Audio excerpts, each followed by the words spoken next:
We are ambassadors of the rotary world. That's right. That's right. It comes with obligation. Yep.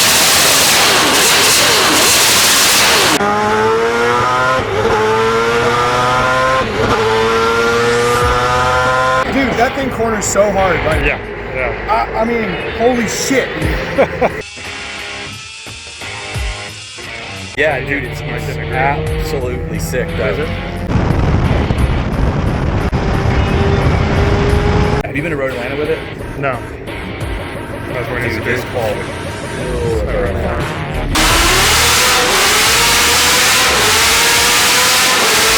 Don't hear from us, it means we're probably in jail.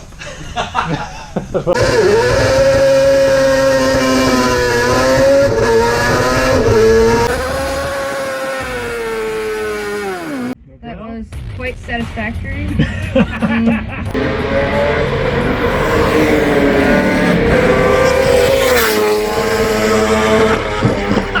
Person is at my shop. What the hell's going on? We need the guy that says, would you look at that? That'd be the funniest thing. You know, when I see a car like this, first thing I do is I say, would you look at this?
Enjoy the drive?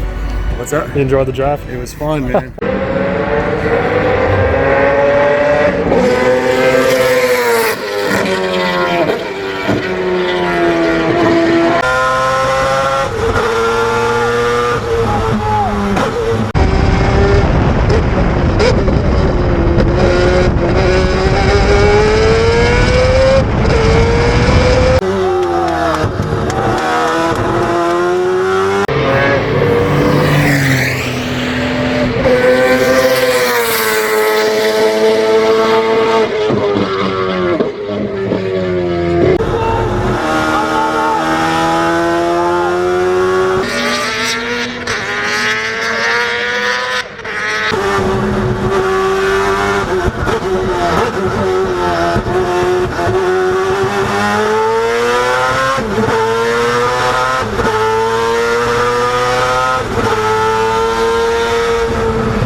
He's a damn good driver. He was breaking like the 3 or the 2. Yeah.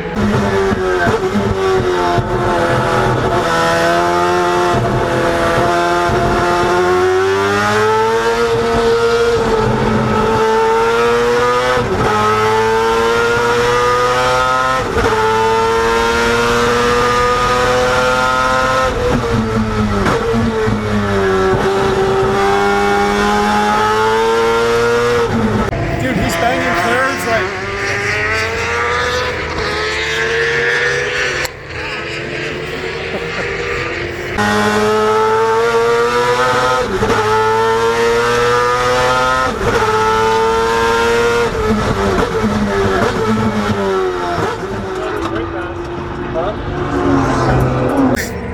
Fuck my life, dude. That was fucking badass. So I just started really ripping on it. There's a lot of traffic, so I was trying to, I saw a lot of trying traffic. to pace the traffic. So it's 39. It's kind of like where you were at. Yep.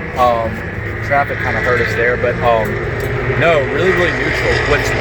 It's just very interesting with that spring rate, how it's just so compliant on the tire. So when the car takes when the car takes a set, you can be extremely heavy on the throttle, which is really, really nice. The car, I mean, super predictable. That's what I like. It's very predictable. There was never a time where I thought it was going to do something stupid. Like it's not overly aggressive. It's got the right amount of power. I mean, I think like here, no traffic, a little bit more seat time in the car, you're probably pretty easily like a 30 flat. Nice. I bet it's a 35. I bet it could get into the 20s with a little bit of little changes here and there. But I mean, I never really got up to speed enough to really start messing with bars or feeling like brake balance. Right. Like it never. That's the first time I just drive it. Yeah, dude, it's absolutely sick though. Is it?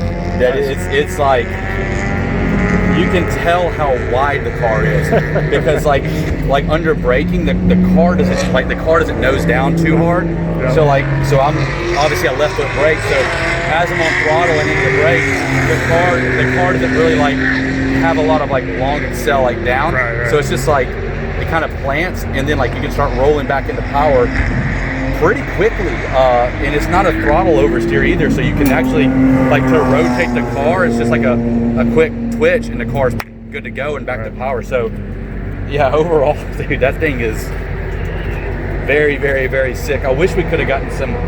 The problem is you just run over people so quickly. More run in the advanced group because they're faster. This is, to be fair, this was the do you have novice? Then you have intermediate 1. So this is intermediate 1. So this is like most of these people just now got out of the novice group and had this damn thing on their rear bumper. That's so funny. So it's like seeing a freaking Blackbird come up on. Yeah, you need to watch. If you watch the video, you'll see a guy in an E46. He's like, he comes up the hill and he's like pointing me by, and I don't think he'd think I was going to take it then because he's exiting 4 and I run all the way into the debris. You see him jerk over the line. I was like, pointing me by, dude. Dude, when you came close to this wall was the sickest moment of my life. It was so nasty. The wall buzzes are awesome. Dude, I never even thought about it. You're just like, whoa, like, oh my god. I figured somebody had a camera going, so I was like, that'll be pretty cool. Dude, It screwed my braking zone up, but it's all right. But dude, yeah, I would love to I wish we had an entire day. If we had an entire day with this car, and then, dude, have you been to Road Atlanta with it? No. That's what it needs to be. This car would kill at Road Atlanta. It's just curbing, dude. I took all the curbing fine. The car's just so compliant over the curbing. I will say this: out of all the cars I've driven here, the kink in the back straightaway is it's a weird turn. Remember I was telling you, it's like it goes like this, but the other end of the track is not like offset. It's literally at a different angle. So you're kind of approaching it weird. This was like, I feel like, I don't want to say flat, but pretty close to flat. You could probably be through there, which would be pretty epic. Yeah, I was having a hard time judging it because I still had a little bit of sun in my eye, just enough to where I didn't want to go there. But one more session in this thing, and then we would be flying. Because I mean, that's 39s, intermediate traffic. Wait. So that's probably like, I think you did a 39 as well, didn't you? A 40, I think. A 40, Following you. Yeah. So, dude, pretty awesome. Sick. So overall, you're pretty. I mean, it's a home built car, but it's kind of feel like more like a pro. It does not feel like a home built car. Not like a home built at all. Dude, I just got out of a Manti Racing GT4 Porsche, and I mean, this is pretty serious. Pretty legit.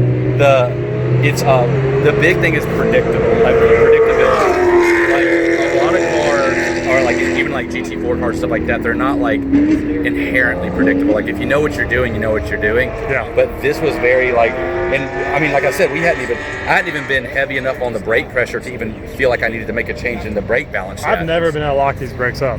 Yeah, so I mean, like and I started pushing the brake zones, and then it was just traffic and stuff like that. It's not. You have nothing but traffic. Yeah, so it's just like for there to not be that many cars. The problem is we're going so fast. It's like I catch him, then you'll catch him, and then you'll catch him. So, but yeah, for like you can call it a home built car if you want, but it does not pass like a home built car at all. It's on point. I mean, again, I know I'm beating it into the ground, but the predictability. So like you can make better decisions when the car is super predictable, right? So like I never once felt like I was going to be bent out of shape, and I mean I came in through you know, a couple turns, kind of like, you know, kind of getting on that level of grip and kind of messing with it a little bit. But I never felt like, I felt like I was like 6.5 tenths, 7 tenths of what the car will do. Just from getting used to it, and also the traffic throws you off a little bit. But yeah, it does. I would say, like, if I had 20 more minutes in the car, it would be, dude, it was, I just started, you know, you get in that spot where it's like, okay, now I'm there. Like, now it's time to rip some laps, and it's just. I wish I filled up with gas one more time. Yeah, I know. Then you could have been out there. It's all good. It's like, all good. Timing of it all was just like rough, and they black flagged me. Right. Well, hey, man, we got plenty out. We're at the track all the time. We'll figure something out. We'll come up to you. We'll go to Road Atlanta. We'll make something work. But it's as soon as I came through 5, I was like, oh no, because I saw the AFR drop off.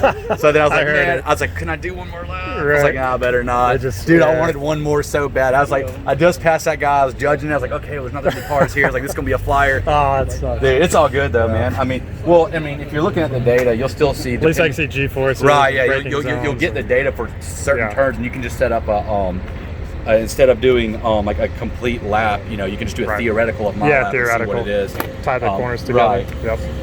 Yeah, with traffic, it throws off each timing for the next Right. corner. Right. So you can't run over people, and even And the close. sequence, right? So like one of those, I mean, I think we were 39 and like 40, and one of them, I was in turn 2, 3, and 4 behind a Miata. Oh my God. And it's crazy. Like you were talking about, you're like, man, you know, when you were behind me when I was in the Manti car, in the GT4, you're like, you can just see the level, like the car sliding around trying to find the grip, and you're just like cruising. So then I'm behind this guy in this Miata, and the dude's just like wheeling his life away, like crazy. And it's just like, and I'm like just one hand wheel, you know, looking around. So, yeah, dude, thanks, man. That was absolutely awesome. I wish we had, like always, I wish we had more time, because you did a really good job. Awesome, man. Really That's like the most biggest compliment ever. Somebody who can really drive, get behind it, and then like tell me it's good or not. You know, because like I drive it a lot, you just don't know. I could be band-aiding something. Right. Well, it's also like no one wants to hear that their kid's ugly. Right. Like, yeah, exactly. So, so I'm like open to criticism, right, and to go back and fix it. Yeah, but I think it's I mean, for the 1 millionth time, predictability, and that's I'm not worried about. I'm not worried. It's not timid in the corners. You know, a lot of cars, it's just it's like it does one thing and it does something different. It's like it's not predictable and kind of dance very around predictable. with it. That's awesome. That's the best thing. But yeah, absolutely unbelievable job. I'm not sure how it's that predictable. I mean, it's just so much random thought and process. I mean, when I'm driving it feels very comfortable. Yeah. You know, as long as everything's like happy and I don't see weird vibrations throwing me off. It's great. That's it. It's like intuitive. That's the big one. On this track especially, Mid Ohio, it's sticky, but this track, it's almost like the track moved the car. It's hard to explain it like that. Like the course, the line that you were taking, when I was on that line, it kind of felt like the car wanted to take those corners instead of like you telling it to take the corner. It's like it was directly connected to my brain. That was awesome, especially that corkscrew. You picked up on it quick. I mean, when you went out, because you were not. I didn't run off and leave you. I mean, I know we're in a different type of car, but for me being local here, you have literally never ripped laps. You were immediately on me. I tried and went there. So I mean, you looked like it made sense to you pretty quickly. So I hope that was helpful. It's got an awesome rhythm to it. Yeah, I wish you need to come back here when we have a whole weekend. I wish you could stay until tomorrow, because there's another track day tomorrow. I mean, technically I can. I mean, I could. Don't be telling Bryan that shit. Don't be telling Bryan that shit. I wish, because we got to take his car back to the shop, man. I wish we had. I wish I had more time. As soon as I got down, I was like, oh man. I tell you what, like between driving y'all's two cars today, that was the most fun I've had in a very long time, because a lot of the cars we drive are just not. They're not. There's no soul to them anymore. Right. So it's just like you get in, you kind of rip laps. You know, it's like. I would argue that a lot of cars are like glorified spec Miatas, where there's nothing wrong. I mean, hey man, I love spec Miata racing. It's some of the most fun I've ever had. But it's like they're glorified. So imagine like a spec Miata with more power, but ABS and all the nannies where they can't really mess up, right? Yeah. These cars are like, they require you to think. Yeah. You know, and it's like it's the mid corner speed in this. That's what I was surprised about. Turn 5 being the slowest. I kept building the pace. I'm like, dude, when is it gonna break loose? Like, you know, like when is enough? Right, you know? where can you find the limit? Right. I'm like, golly, it's like I keep pushing it, and it's like I'm thinking this is going to be where we get like a corner entry oversteer or whatever, and it's like, nope. Yeah. It's like, and you can watch like some of the guys, you know, they see this car and they get all, you know, the red eye. I'm gonna catch up with this guy, and you can look in the mirror and you'll watch them like almost screw up themselves. You start to go in and they're just all squirrely all over. Like, they're probably thinking the same thing. I would love to be behind this car and watch it full like 10/10 to a turn, because that's funny. And like the power down smooth. It's like, so that's another thing that we were talking about, like rotaries and stuff like that. It's a very interesting concept, is that it's not like some of these high horsepower Corvettes and stuff that I've driven. You got to be very, very easy on the throttle. Right. These are like, they're so linear that it's just it's like, it's almost like a natural traction control. Right, like it's built in. Right, it's so weird, because it's like you're not expecting, like in that car going into turn one, I could have buried it obviously a little bit deeper and had a little bit more mid-corner speed, but like every time I started burying the throttle, I'm like, man, it's not even like cutting loose yet. And that's the same with his car. Yeah. His car, I mean, coming out of turn 5 in second gear, 100% throttle, it doesn't spin the tires. So it's like, it's very Formula One-esque, you know? It's like you get the power with the revs, like you told me that, Zach. I mean, you get the power with the revs, but you still have a lot of power low end. So, and the sound is just, that's pretty tough to beat. I mean, that's it's pretty tough. You know, Did that hurt your ears at all, or didn't bother me at all. That's good. The fumes didn't bother me either. That's good. Dude, nothing bothered me. Dude, this guy, Nothing bothers I couldn't even concentrate on driving. He's like, he's like touching me. I'm like, dude, come on, man. Like, the dude was like, he looked like a freaking gorilla over there, jumping in the seat, throwing his arms all over the place. Hashtag real done forever. I was like, that's the last lap you get, because I can't concentrate. Well, you came in after like 2 laps. I'm like, man, either something's wrong or David's just like, dude, like you can David. feel him bouncing in the car. Like, that's the problem. You'll get like mid-corner. Set the chassis, fucker. That's right. So like, you get mid-corner and he starts doing this, and you can just you feel that, like, because you got to think, like, you're moving a lot of weight. Like, not that you're fat, but like, how much do you weigh? 200. Okay, so now I got an extra 200 pounds on the right side. Think about how hard you work. Right, so think about how hard you work to remove 200 pounds off of a car to make it lighter. And then I just stuck you in there, and now you're ballasting the car. So now you're back and forth. I'm like, dude, we came through the museum turn, and you're doing like this, and I'm just like, come on, man, chill. Like, I'm trying to get the car to turn in, man. It's crazy how you can feel it. Think about this, drive down the interstate and like shake back and forth, you feel it. Now I'm trying to drive around a turn and you're doing that. But dude, awesome car. Both of y'all did an awesome job. That's like great. that's I feel really humbled, and that's really cool that y'all let me trust me with these cars, It's man. so awesome we finally get to drive it. Yeah, From that was talking about cool. it, saying like, yeah, you got to get behind the wheel on this Dude. thing, and it happened a lot sooner than we expected. Dude, that was so insane, dude. I've never been on a racetrack. That blew my fucking mind. Dude, I couldn't believe how excited you were. You did not stop yelling. I mean, he just yelled. Dude, is your throat hurting? Yes. It was like the best roller coaster ride I've ever been on. That's awesome. Dude, just think about this. I just want to do it 100 times more. We just drove this car, and I was driving slower with you than I just went, and that was probably still like 5/10. Dude, like, What? If I drove that was 5/10. Probably, because like if I drove the car one more time, I'm like, I know the car now, right? So if I drove and we had more time and had slower traffic, the pace would just Go out Yeah, that Aren't dude. you glad you went back out? Yeah, I was begging to go out. I was like, dude, I wish I could have. I wish I could have gone. I wish I could have gone in the other group that was faster, but I had my client that I had to drive with. I had to drive his car. No, I understand. But I had to go drive his car instead of data lap, so I couldn't. How does it feel compared to the Porsche? Oh my God, the grip level is like literally 10 times the GT4. I mean, the grip level's higher, but to be fair, just to be fair to the Porsche, it's got a 200 tread wear tire on it right now, so it's a street tire on a anti-racing GT4. So you got to be fair, right? But even then on slicks, it's just that this car, just the grip level is like so much. 335s all the way. Oh my God, I've always wondered on the tire size if we're too much, like too big, where you could lose don't grip. change it.